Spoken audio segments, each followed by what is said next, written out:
तो पिछले एपिसोड में आय से आयरा और वो करुण थ्रीसम करते हुए पकड़े जाते हैं। और ये एक नया लड़का आया है, ये पता नहीं कौन है।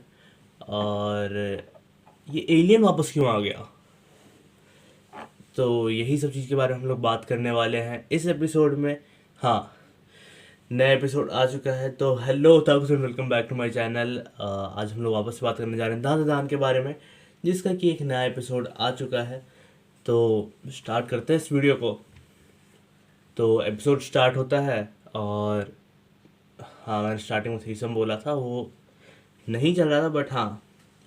और हम लोग देखते हैं कि ये तीनों जो हैं ये एक रूम के अंदर हैं और सामने एक टीचर है जो कहती है तुमको बुली करा जा रहा है। ये लोग कहते हैं नहीं कर रहे हैं। वो कहती है कि तुम मेरे को बता सकती हो तो, और बता सकते हो क्योंकि मैं तुम लोगों के साइड हूँ, मैं बुली के एकदम अगेंस्ट हूँ।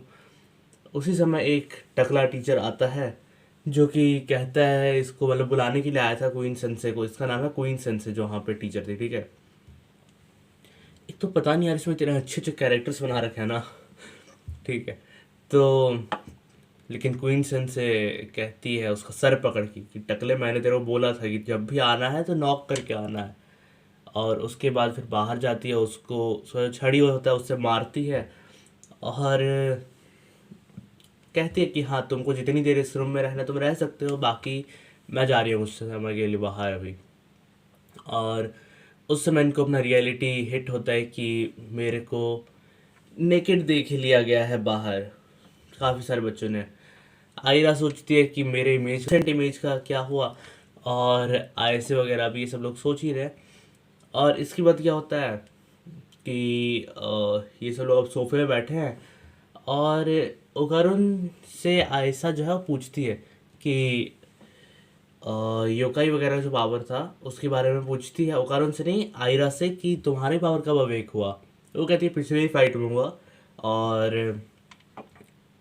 उसके बाद क्या होता है, ओकारुन जो है वो कहता है कि ये लोग जो है ना, ये योकाई पावर के पीछे है, मतलब कि इसीलिए वो मेरे पीछे पड़े हुए हैं। और अब आयरा के पास भी पावर आ चुका है तो फिर अब वो आयरा के पीछे भी आएंगे। आयरा खुश हो जाती है कि ओकारुन को उसकी चिंता है। ऐसे कहती है इसके बाद कि तो ये लोग डायरेक्ट योकाई को क्यों नहीं अटैक कर रहे हैं, तुम लोग क्यों अटैक कर रहे हैं। ओकारुन अपना थ्योरी बताने लगता है कि योकाई जो है वो अर्थ को बचाए हुए हैं, जिनसे कि ये लोग नहीं लड़ सकते अपना साइंटिफिक प्रोग्रेस होने के बाद भी, इसलिए हम लोगों से लड़ते हैं और हमसे पावर छीनने का ट्राई करते हैं। और आय से कहती है मैं स्टोरी में इतना खो गई थी कि मेरे को नहीं पता, और तुम बताओ कि क्या प्रॉब्लम है, क्या कोई है हमारा इसके अंदर, क्योंकि उसने कुछ सुना ही नहीं, स्टोरी में वो ज़्यादा खो गई थी, ठीक है। तो यही सब चलता है और फिर से इनको रियलिटी हिट होता है कि क्या चल रहा है, ठीक है। आयरा कहती है कि मैं आयशा का नाम दे दूंगी, उसके कारण मेरे को ये सब हुआ है, और तुमने ही कहा था कि कपड़े वगैरह मेरे को स्ट्रिप होने के लिए तुमने ही कहा था। ऐसे कहते हैं ठीक है, मेरे को अपने को कोई फ़र्क नहीं पड़ रहा है, तुमको जो करना है तुम करना। वो क्लास में जाती है और इधर हमें दिखाया जाता है कि मोमो की फ्रेंड आ जाती है, आयसे की फ्रेंड आ जाते हैं। और वो कहते हैं कि क्या हुआ, मतलब कि आयरा वगैरह भी वहीं थे। तो अब एक जो है उसकी फ्रेंड वो थोड़ा डिटेक्टिव टाइप बनने लगती है और कहती है कि अब मैं इस केस को सॉल्व करती हूँ, मेरे दिमाग में कुछ आया है। तो पूछते हैं तुम आयरा को जानती हो, वो कहते हैं हाँ। फिर वो कहती है कि "अ, आयरा, तुम और ओकारुन तीनों नेकेड थे, मतलब कि तुम तीनों ग्लैडिएटर, नेकेड ग्लैडिएटर फाइट कर रहे थे, ठीक है। अभी आयसे वगैरह ये सब लोग एकदम शॉक में जाते हैं कि ये क्या कह रही है, ठीक है। और फिर वो कहती है अच्छा, ये लव ट्रायंगल है तुम दोनों के बीच में, जो कि एक लड़के के लिए हो रहा है, और इसी कारण से तुम लोग ऐसे लड़ रहे थे। और फिर उसकी दूसरी फ्रेंड लाइट से कर रही थी इधर उधर, मतलब कि स्पॉट लाइट, ठीक है। वो कहती है और कल्प्रिट है ओकारुन की तरफ, फिर लाइट आता है, ठीक है। तो यही सब चला।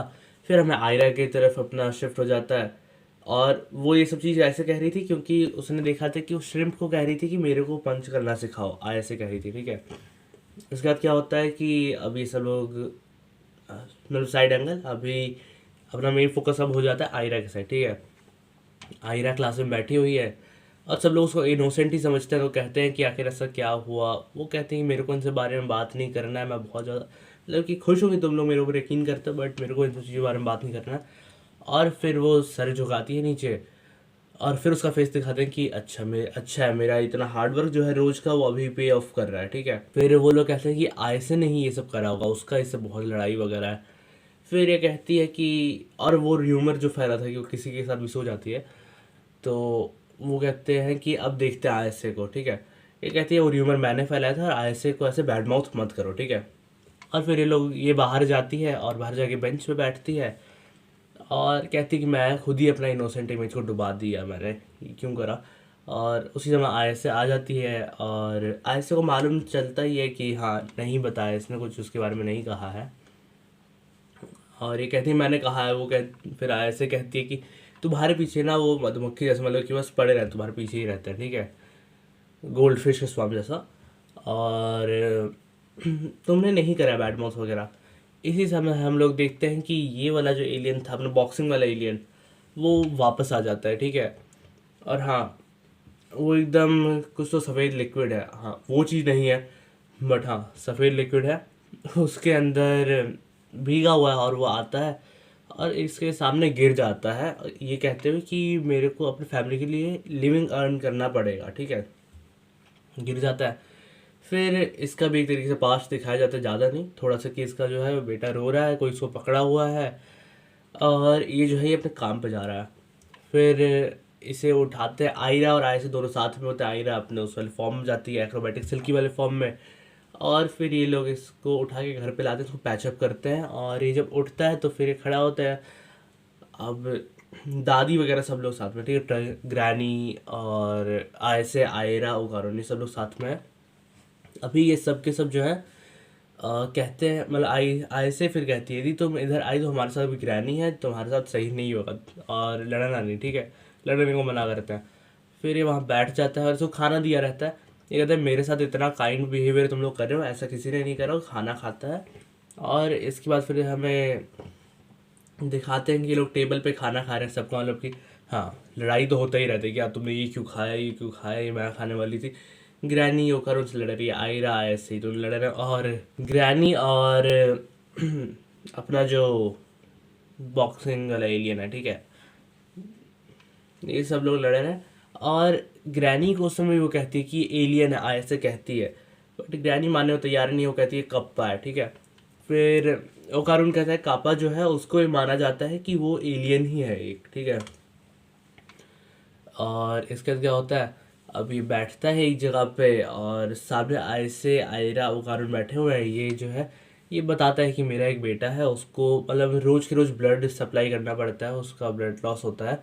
जैसे कि मेरी वाइफ का भी डेथ हो गया था इसी कारण से, ब्लड लॉस के कारण।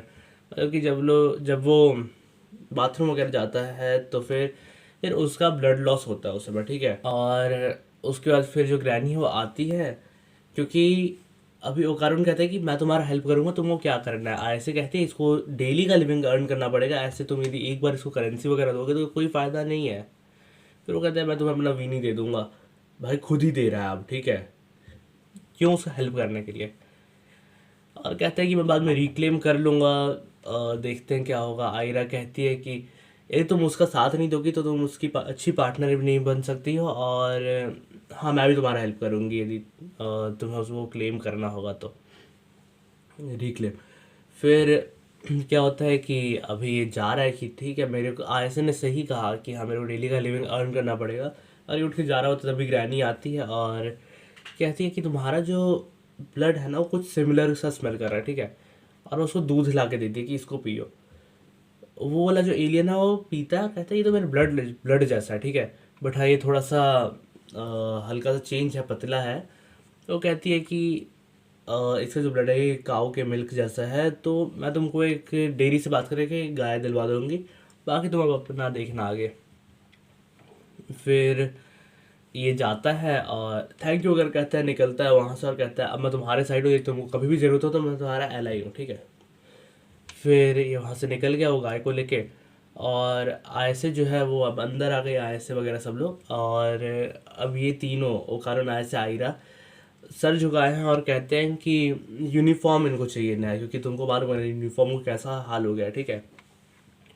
ग्रैनी कहती है कि तुमको आयसे को छोड़ के दोनों को यूनिफॉर्म दिलवा देगी, क्योंकि आयसे ने उस समय ही वो कारण कहा था कि अभी हमारे पास पैसे नहीं है, हमें फाइनेंशियल एबिलिटी जो है इन लोगों का, बड़े लोगों का, उसका फ़ायदा उठाना पड़ेगा। तो ग्रैनी वही कहती है कि तुम्हारी आंखों से लग रहा है कि तुम फ़ायदा उठाने का सोच रही हो, इसलिए तुमको जो है वो एक्ट करना पड़ेगा उसका एक फेवरेट एक्टर उसके जैसा, और वैसे ही वाला एक्ट करते रहो, ठीक है। उसी समय बेल बजता है, वो कहती है कि हाँ तुम जाओ, तुम आंसर दोगी इस कॉल का, और तुमको हर समय ऐसा ही एक्ट करते रहना है। फिर आय से जाती है, और उसके बाद फिर वो जाती है, दरवाज़ा खोलती है, और वहाँ देखती है कि एक लड़का आया है, ठीक है। अब वो लड़का कौन है, वो जब अंदर आता है तो अपना वो कानून पूछता है कि ये कौन है। ग्रैनी कहती है कि इसका चाइल्डहुड फ्रेंड है। वो कानून उस समय थोड़ा सा शॉक में रहता है, बट हाँ उस शॉक में क्यों रहेगा, मतलब शॉक नहीं रहता है। उसके बाद क्या होता है कि ग्रैनी कहती है कि और इसका फर्स्ट लव। अब ओकारुन पूरा एकदम शॉक में चला जाता है, ठीक है, मतलब उसको पसीने आ गए हैं। तो एपिसोड यहीं पे फिर एंड हो जाता है। बहुत बढ़िया एपिसोड था ये वाला, और यदि मज़ा आया तो वीडियो को लाइक करो, शेयर करो और कमेंट करो, ठीक है। और मेरे चैनल सब्सक्राइब करना मत भूलना। मैं मिलता हूँ उसके नेक्स्ट वीडियो में, तब तक के लिए बाय बाय।